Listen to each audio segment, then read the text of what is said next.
Hi everyone, I am recording a video lecture on Module 5, focusing on Antigone and classical tragedy, and I'll also be talking briefly at the end about citing this type of drama in MLA because the in-text citations for citing Antigone and citing anything that's got line numbers like Antigone is different. So it'll be the same when you are writing on Shakespeare's Midsummer Night's Dream.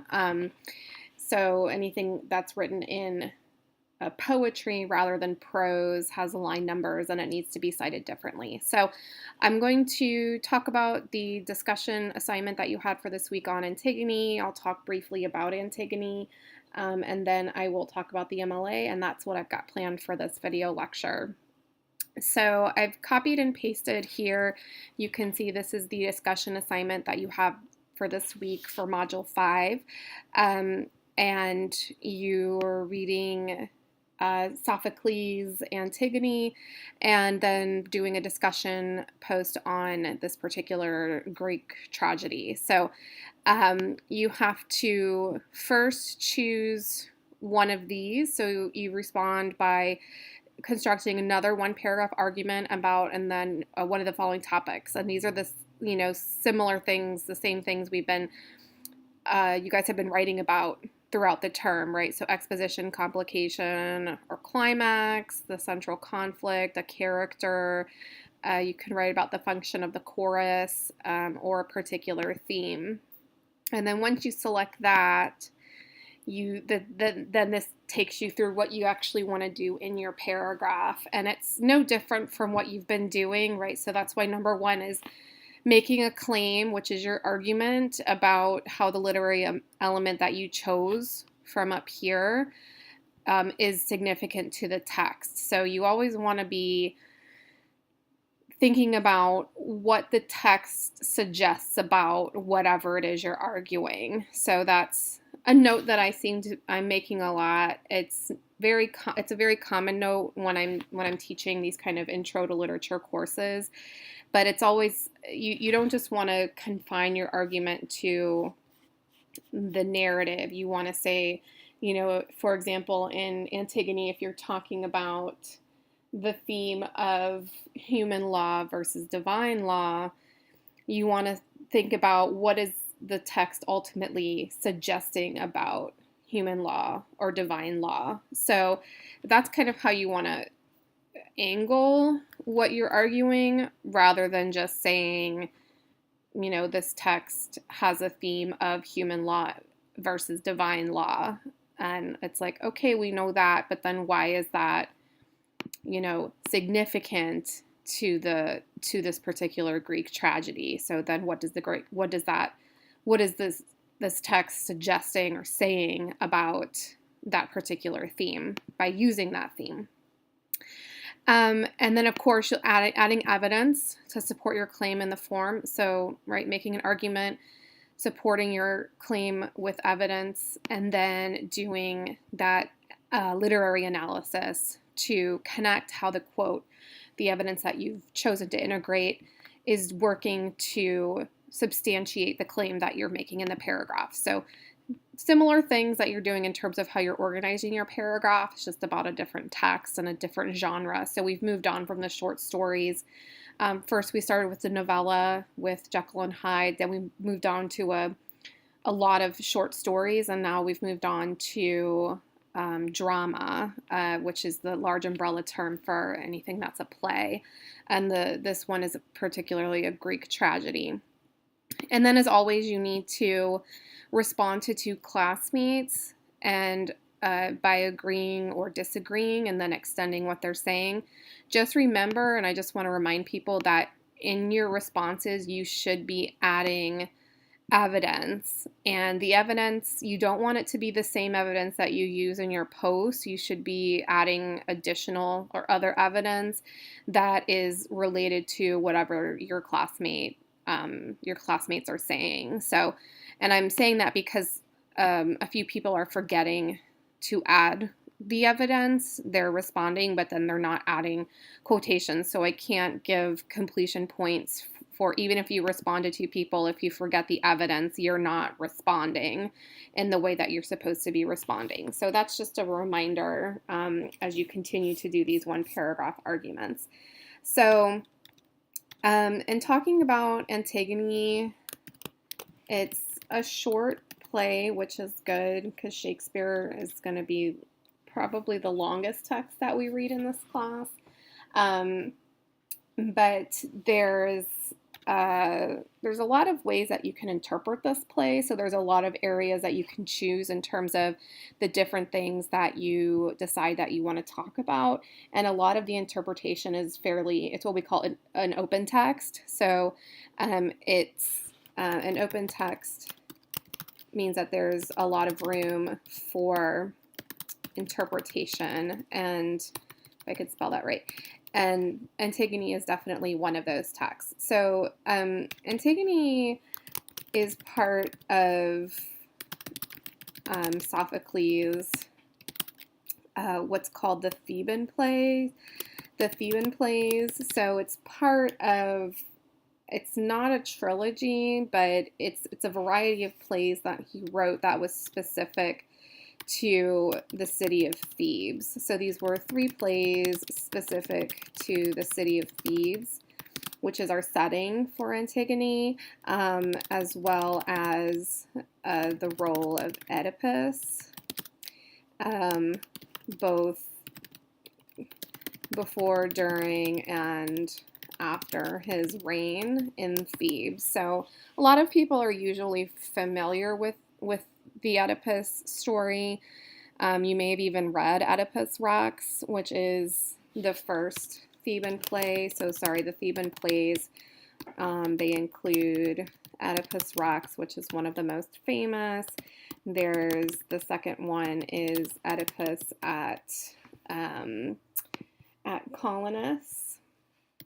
And then the last one is the one we're reading, which is Antigone. So those are the 3 plays, and because they're not a trilogy, our textbook gives enough contextual information on other characters. So like we know Antigone is the daughter of Oedipus, and there's these 4 siblings who Oedipus was their father. So the text gives us enough contextual information just to give us that connection. And most people probably know, the tragedy of Oedipus Rex. He very famously killed his father and married his mother, and then, stabbed his eyes out. And then Freud obviously very famously took it up and made it into the Oedipal complex. So those are the Theban plays. So because it's not a trilogy, we can read them kind of separate, and it's okay. You don't have to read one in order to know really what's happening at the next one. So that's why you can read Antigone as a standalone play. But they do all have to do with the city of Thebes, and they're all kind of surrounded with the character of Oedipus. Even though Oedipus isn't in Antigone, there's still this kind of lingering sense that the things that Oedipus did in his life continues to live on in his children. And sometimes, Antigone and the other siblings, her siblings, are blamed for what they do because of what we would call now like the sins of the father, which is to this day, sometimes people still think that like if somebody's parent or parents did something wrong, the child might be stigmatized to also have a reputation of maybe not being virtuous because of that connection. But that's not always the case. So in Antigone we have I talked about we have the setting of Thebes, so you can talk about that. And I just wanted to give a map because sometimes it's like, where are these things happening? But this is a modern map of Greece, so you can see that there's Turkey, and the yellow is all of Greece, and then Thebes is not on this particular map. So we can see Athens and Sparta. Those come up a lot in the Isle of Lesbos, and Edessa and Thessaloniki. Those are all cities that come up a lot in these Greek, the Greek writings. But if we look at, there's a lot of ancient maps of Greece as well. So we can still see Greece, which is in all the different colors. But we can see here that Thebes is right here. And here's the city of Delphi. So that's a common one, and Attica. So Arcadia, these are all kind of very common. Here's Rhodes down here. These all come up in various Greek texts. So just to give you an idea of, where things are happening. And if this is also kind of the setting of the Trojan War. So it is kind of like between these two areas. Sparta is one of the main locations of the story of the Trojan War. So, but that's a different text. That's your module. So I'm going to go back to here. So we have the setting of Thebes. We have not too many characters, but there we have the sisters, right? So we have Antigone and Ismene, and then we've got, and I'm actually going to do this in bullet points. And then we have the brothers who are dead, but we do hear about them. So we have Eteocles and Polynices. I hope I'm spelling that correctly. So we hear a lot about Eteocles and Polynices, but we don't ever hear from them, obviously, because they're dead before the narrative of Antigone starts. We've got the king and queen.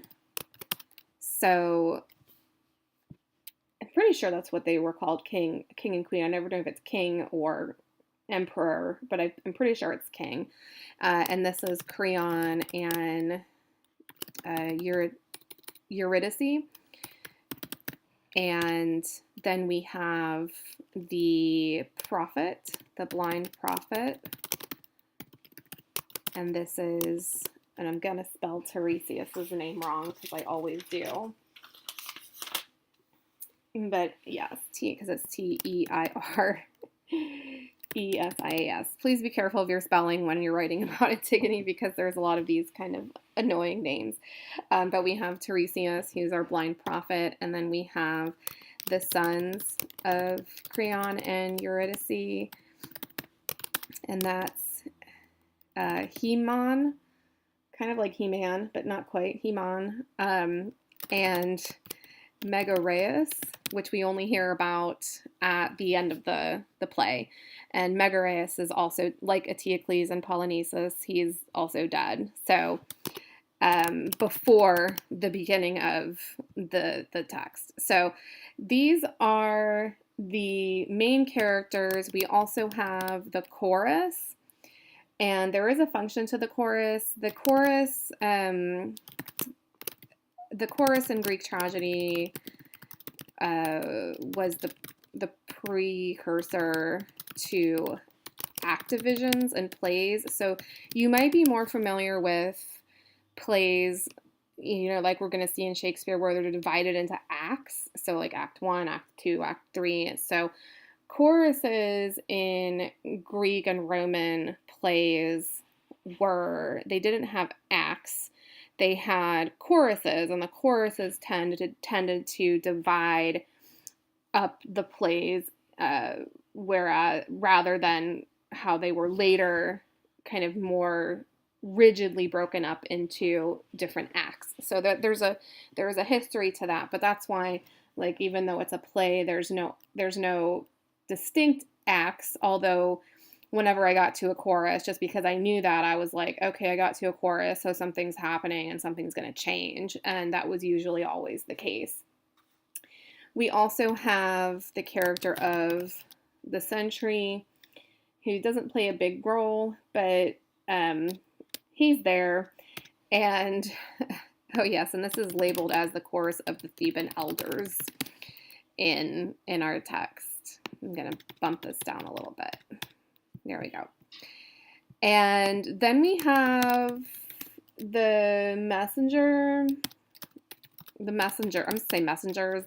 There's two of them, and in drama, this is oftentimes called the nuntius, or the role of the nuntius is to deliver messages of things happening off stage. And the role of the nuntius is common, and that's because whether it's the playwright's decision or the ability of the space, what they could perform on stage and what they could perform off stage, what couldn't be performed on stage for whatever reason, whether it was the playwright's choice or it was not somebody else's choice or just the space's choice, the nuntius or the messengers come in, and their role is to provide information of things that have happened that the audience is not able to see on the stage.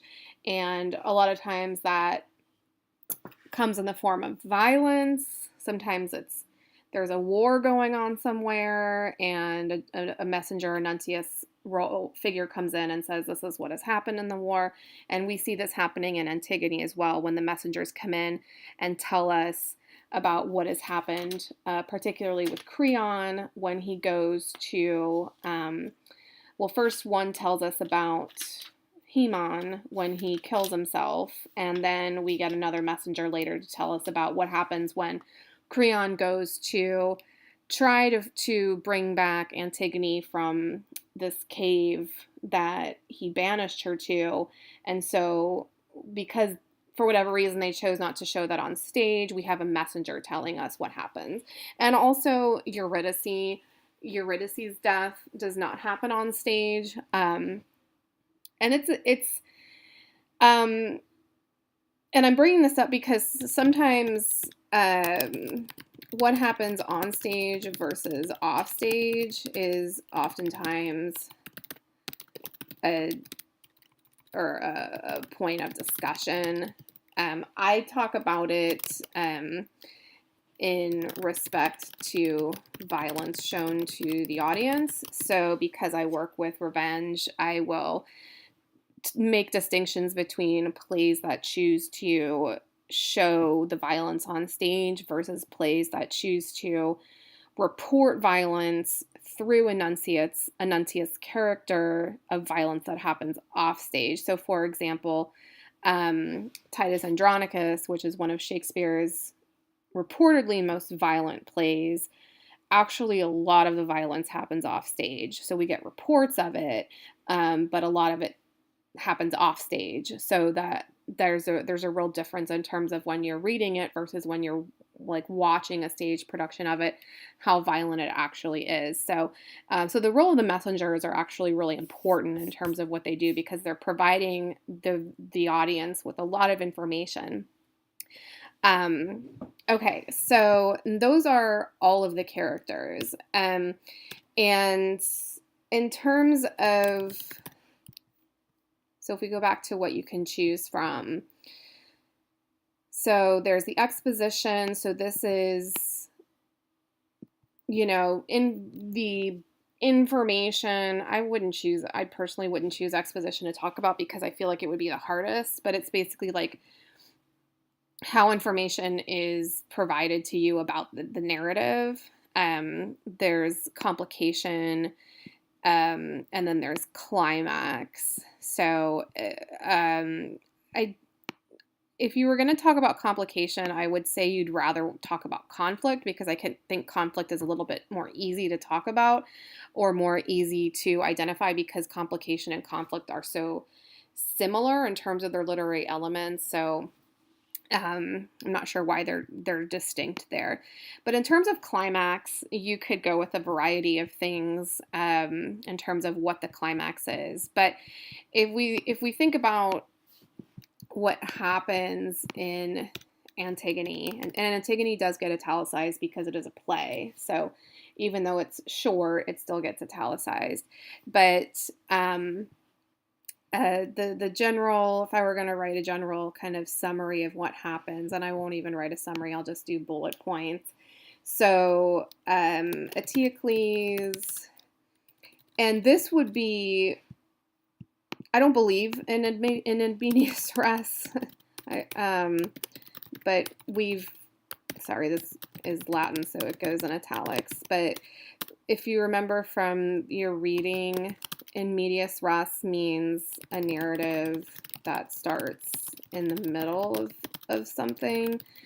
I intellectually don't believe in medias res, because I'm what's called a post-structuralist, so I believe there's no beginning to anything. Everything, you can't point to a beginning. So in medias res, I never write about it because I personally don't believe in it.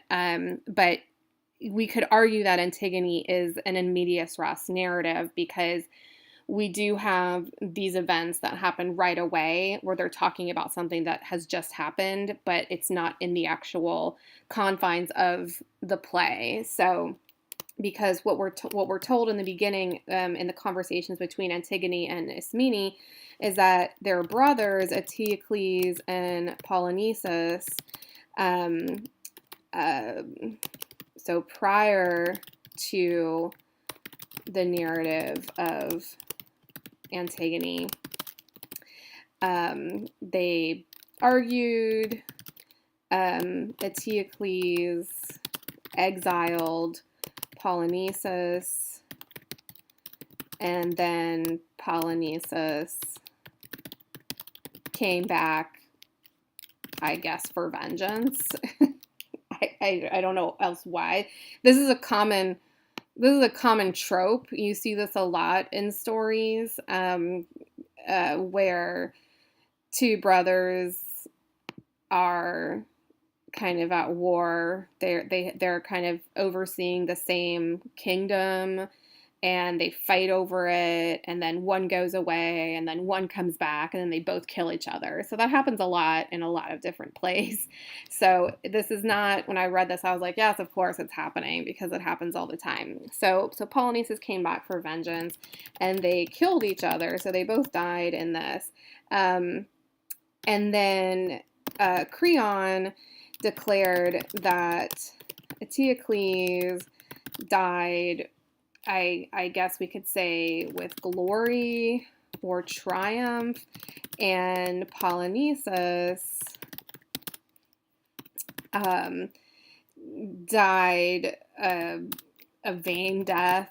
I'm not sure how to call it, but a death that Creon decided did not deserve burial rites. And burial rites are really important in any type of Greek or Roman tragedy, and you see it if you've read Shakespeare, any of the Roman tragedies or any of the Roman plays. Burial rites come up all the time. So it's a very important thing, because they believe that and we hear about it right in the exposition that Antigone and Ismene provide at the beginning of the play, that they tell us about, because Polynices was denied his burial rites and kind of his corpse was left for the beasts, right? The dogs and the birds, for them to just kind of eat away at it.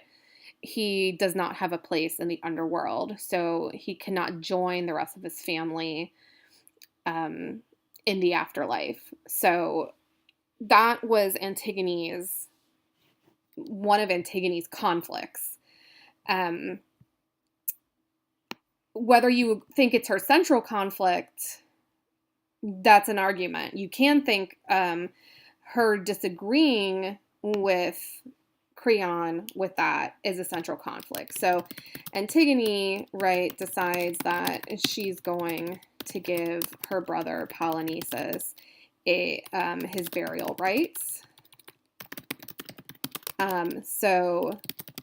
This is a conflict, right, because even though she doesn't feel conflicted, she obviously had thought about it. So there's something that she wants, and something is standing in her way, right? So she wants Polynices to have his burial rites, but in order for him to get that, she has to go against the human law that Creon has in place, which is Polynices is not allowed to get burial rites. So that's a conflict for her, but she chooses to ignore it and do what she thinks is the better choice, because she believes that the gods would want Polynices to have a burial rite. So she believes what she's doing is right, because she says, Creon's just a man, so his law is not as important or critical as the god's law. So I'm following the god's law rather than the man's law, and so that's what puts me in the right. So she has this conflict, and so she makes a decision.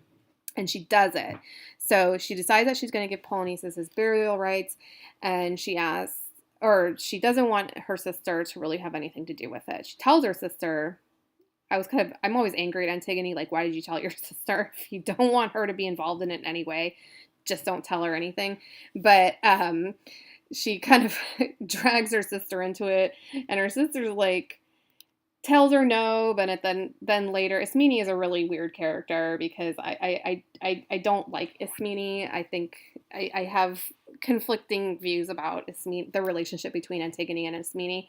But so anyways, so she decides that she's going to give Polynices his burial rites and go against Creon, and you can say go against man's law, because Antigone kind of says, I will die for what I think is right, which is the gods' laws. And then Creon is made aware that Polynices has been given burial rites, and this is when he has that weird back and forth with the sentry, who the sentry is very concerned about his own well-being, which I understand, because we have proof from the text that Creon is this very kind of tyrannical dictator of a king, and that everyone's kind of afraid of him, and he's not a great king. So because he's more, and this is an argument as well, but I'm thinking just kind of immediately from the text what we have evidence of, but Creon is more interested in his law versus the god's law. And we even see that when Tiresias comes to give him the prophecy, he kind of smites Tiresias's prophecy and is like, whatever, you just want money, you want to merchandise or commodify your quote-unquote ability to give prophecies. So we see Creon as a very kind of self-righteous character, or there's a lot of argument for him in being a self-righteous character. But anyways, Creon is made aware that Polynices has been given burial rites, and then Antigone is found guilty of doing this,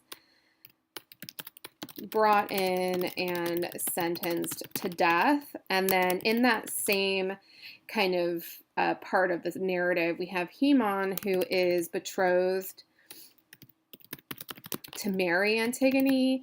So HUMN first agrees with his father, with Creon, but then is quick to denounce his father's decision. So I always found that confusing, because I don't know if it was kind of one of those,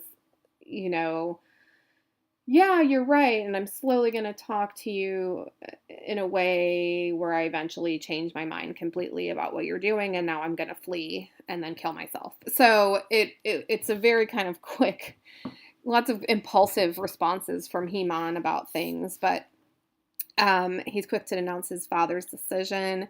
And then Ismene is brought in, and she wants to die with her sister, right? But Antigone won't have this. And then Creon eventually has Antigone taken to the cave. Sorry, I'm going to say he is banished. I mean, he kind of banishes himself, HUMN, when he talks back to his father about his father's decision, but he kind of flees, and his dad is like, great, I don't want to see you again. And I think HUMN, he kind of, it's the sense that he feels the same way.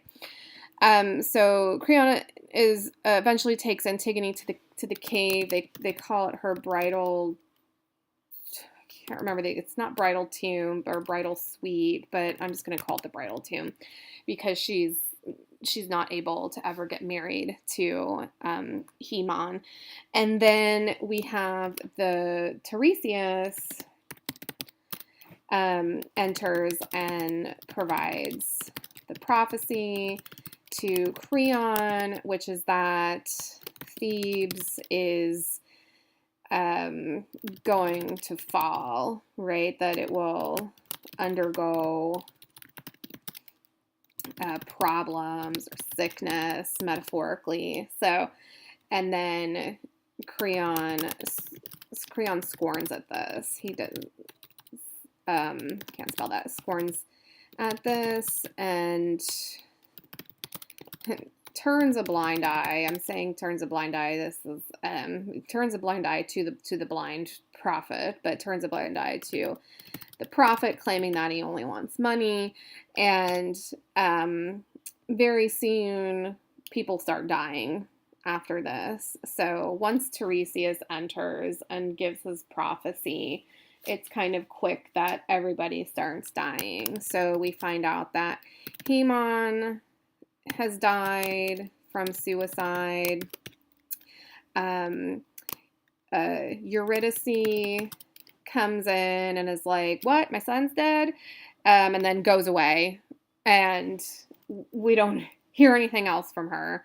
They're like, she's fine. She has good judgment. And then, but she dies by suicide. And then Antigone dies by suicide, we can presume, because it states that she hung herself with some muslin.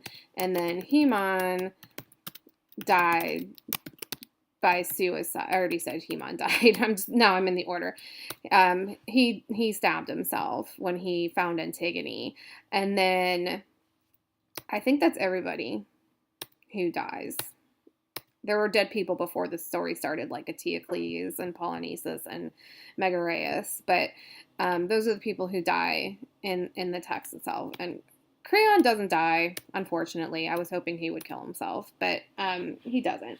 So that's basically what happens, and then Creon at the end realizes the error of his ways, and then at the very end, the chorus kind of gives us that didactic kind of ending that says the last three lines, but great words of haughty men exact in retribution blows as great, and in old age teach wisdom. So that kind of reinforces that Creon realizes that he should have yielded to Tiresias's prophecy, and he shouldn't have been he should have given Polynices his burial rights. He shouldn't have put Antigone in this tomb. He shouldn't have, he did all of the wrong things, essentially, and now he's left with nothing. So that is Antigone in a really brief bullet point summary. So just to talk about some of the major themes, I think some of the major themes are pretty ostensible, but I think one of the main ones in our textbook talks about this is hubris. So this is, I never know if overconfidence is one word, but I guess it is. So there's hubris, which is overconfidence, which we can see in Creon, although you could argue that it's in other characters like Antigone. It just depends on how you interpret the characters. But hubris is a theme. There's the theme I mentioned before, which is human law versus divine law. So that which man says versus that which the gods say. And anytime you have a play like this, that is in Roman or Greek, in a Roman or Greek setting, you have the theme of fate versus free will. So, you know, even though Tiresias gives, is there any way that, you don't want to ask this as a research question, but it's that idea of, was Antigone doomed from the start? Was that just, could she have ever lived to get married? Could she have ever lived to have children, what she talks about? Or was it her fate to die, whether it was due to her father Oedipus or for other reasons, for what she did to Polynices? We could arguably say no, since the gods agree with Antigone rather than Creon. But fate versus free will, it's a common theme. It's not, I don't find it to be the most interesting thing to write about, but it's a theme that's there, but it's not the most interesting in my opinion. But if you find it interesting, that's great. There's a lot of talk about death. Obviously there's revenge, there's justice, there's gender isn't really a theme, but you could argue it's a theme. It'd be a hard argument to make. You can talk about this through the lens of gender, but in terms of gender as a theme, that's a more difficult argument to make. Although it's possible to do. It's just what I'm saying. It's just not easy to do. The other thing is what our text talks about, which is called hamartia, which is the tragic flaw. And hamartia is very common in tragedies because because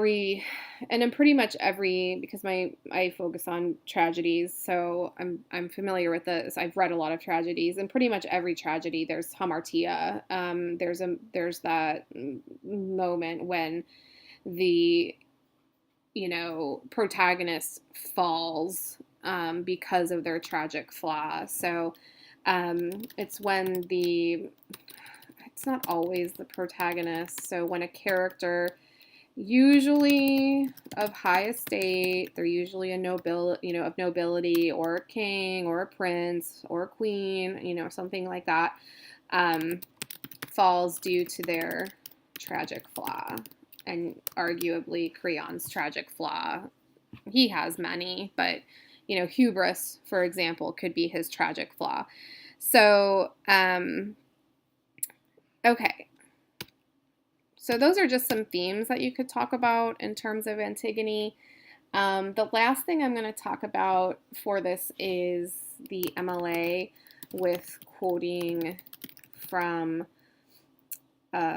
drama written in poetic verse, or just written in verse rather than prose, because there's a different way to do it. And in your MLA manuals, it's on page, I couldn't find it online, so I had to look in the manual to find it, but it's on page 121. And I don't like how they have it. Again, I can't emphasize that I don't like the new edition of MLA, but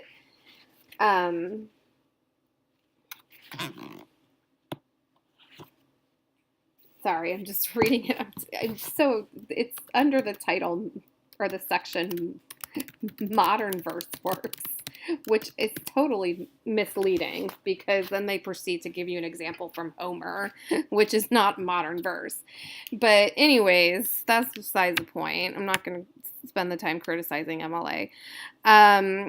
So here it tells you what you want to do to quote, right? Because I talked about MLA in my last video lecture. Normally an MLA citation or an in-text citation would consist of the last name and then the page number. So MLA, wow, I don't know what happened there. MLA in-text citation with verse is different. And then also how you quote with verse is different. You use slashes, but and it shows you that in the manual. But first I want to talk about the in-text citation. So, okay. So what it says in the manual is that it's really talking about line numbers. So if you look at Antigone in your text, and you should have seen things like this before, because it's very common that people read plays and things with line numbers in high school. But to the right of every, the lines, you'll see those numbers, and those numbers are line numbers. So when you have line numbers, you don't give page numbers, you give line numbers, because that's just how we quote when we're talking about verse. So you don't provide page numbers for citations, you provide line numbers instead. So we have a text Antigone with line numbers, so you quote from the lines instead of the pages. So, and then it tells you in the manual under the modern verse works section, right? In citing works in verse with line numbering, omit page numbers altogether and cite by, and then it gives you act, scene, canto, book, part, and line separating the numbers with periods, and then it gives you an example. So I'll show you what that looks like. And like I said, they have examples in the manual. So if I were quoting, I'm just going to pull a quote from Antigone to show you what that looks like. I'm just going to do the chorus. So here comes our king himself. He is a king. There we go. He bears in his hands, this is how we quote different lines, a memorial all too clear. It is a ruin of none others making, purely his own, if one dare to say that. Okay, so that's the quotation. These slashes, notice I have a space on each side of the slash. That tells your reader that the line of the verse, that's the line. This is one line of verse. This is one line of verse. This is one line of verse. So when you're quoting verse, right, rather than prose, you do need those slashes. And there is a number of lines that you quote before. So just like I talked about short and long quotations before, there is a number of short and long quotations for verse. So I don't remember. I've been having. I think it's also 4 lines or more. So that's why I'm thinking this one quote I gave is exactly 4. So I'm gonna double check that, but I think that's what it is. So, anyways, this is the quotation.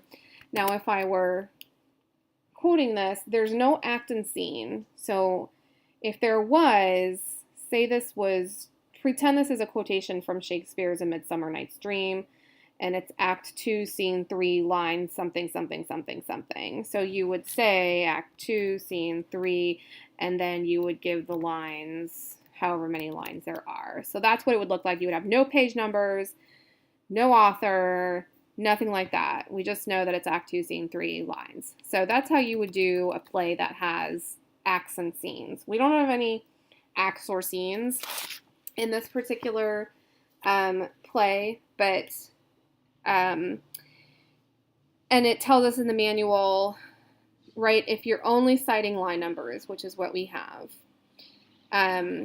use the word line or lines, because you might just be citing one line, and like I have here, I'm citing more than one line, to establish that the numbers designate lines rather than pages. So these particular lines are, and then sometimes you have to, what did I start with? Here comes our king.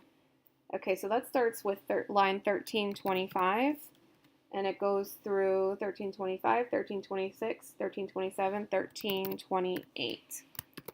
So those are the lines of that particular quotation from Antigone. So that's how you would quote from not only verse, where you add those slashes and the spaces before and after the slashes to tell your reader that this is the verse line, this is a verse line, et cetera, but then we quote, we don't care what page number the